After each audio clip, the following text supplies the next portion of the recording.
BBC Urdu के Facebook live page से खुशामदीद। मैं हूं तरह बसकर और इस वक्त मैं मौजूद हूं पंजाब असम्बली के बाहर। आज यहां सुबह से ही गहमा गहमी हमें देखने को मिली।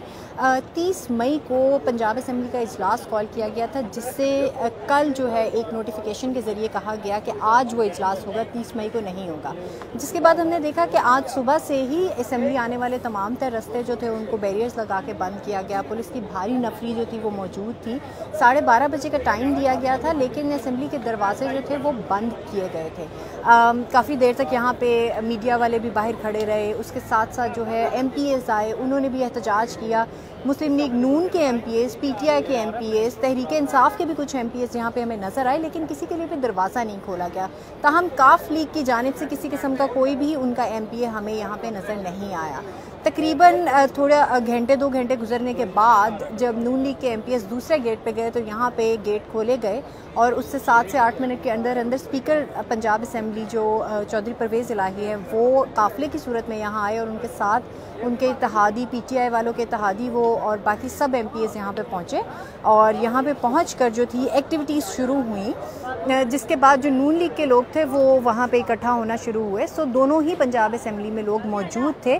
फौरी तौर पे इसको असम्बली के जो सेशन था उसको शुरू कर दिया गया। वहाँ पे जो है आज तहरीक अदम एतमाद पे डिप्टी स्पीकर के ख़िलाफ़ भी पंजाब असम्बली में वो तहरीक अदम एतमाद जमा कराई गई थी और स्पीकर के ख़िलाफ़ भी, लेकिन आज रूल्स ऑफ बिज़नेस के तहत होना ये चाहिए था क्योंकि डिप्टी स्पीकर के ख़िलाफ़ पहले तहरीक अदम एतमाद जमा कराई गई तो वहाँ पे पहले वोटिंग होनी चाहिए थी, लेकिन ऐसा नहीं हुआ। फौरी तौर पे PTI और काफ लीग के जो लोग हैं वो गए और जाके हुकूमती बेंचेस पे बैठे ऐवान में और बैठते साथ ही उन्होंने फौरी तौर पे कार्रवाई शुरू की गई।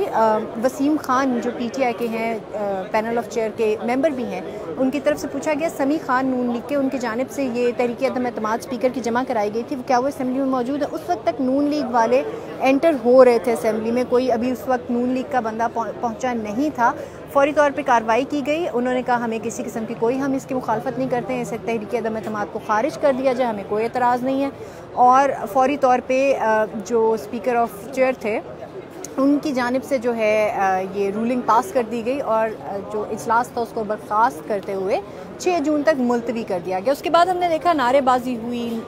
चौधरी परवेज़ इलाही जो स्पीकर की नशिस्त पे बैठे थे, उस्मान बुज़दार जो वज़ीर आला की नशिस्त पे बैठे थे, वो सब मिले, एक दूसरे से गले मिले, उन्होंने अपने हक़ में नारेबाजी की और वो बाहर जैसे ही निकल रहे थे उस वक्त नून लीग वाले वहाँ पे एंटर हो रहे थे। तो ये आज सारा सिनेरियो पंजाब असम्बली में हमें देखने को मिला। अब फिल वक्त जो है नून लीग वाले यहाँ पे आए हैं, उनका ये कहना है कि हम कानूनी और आइनी माहिरीन से जो है सलाह मशवरा कर रहे हैं और हम फौरी तौर पे स्पीकर पंजाब असम्बली जो चौधरी परवेज़ इलाही हैं उनके ख़िलाफ़ तहरीक अदम एतमाद दोबारा जमा कराएंगे। जबकि उनका ये भी मौक़िफ़ है कि ये जो आज की कार्रवाई हुई है ये गैर कानूनी तौर पे इन्होंने किया है और रूल्स ऑफ बिज़नेस के अगेंस्ट किया है। लेकिन फ़िल वक्त तक जो है अभी वज़ीर आला पंजाब जो हमज़ा शहबाज हैं उनकी जानिब से पार्टी का पार्लिमानी इजलास भी बुलाया गया है और अब वो वहाँ पे डिसीजंस क्या लेंगे, क्या आगे होगा पंजाब की सियासत में, वो आने वाले वक्त के साथ चीज़ें थोड़ी ज़्यादा क्लियर होंगी।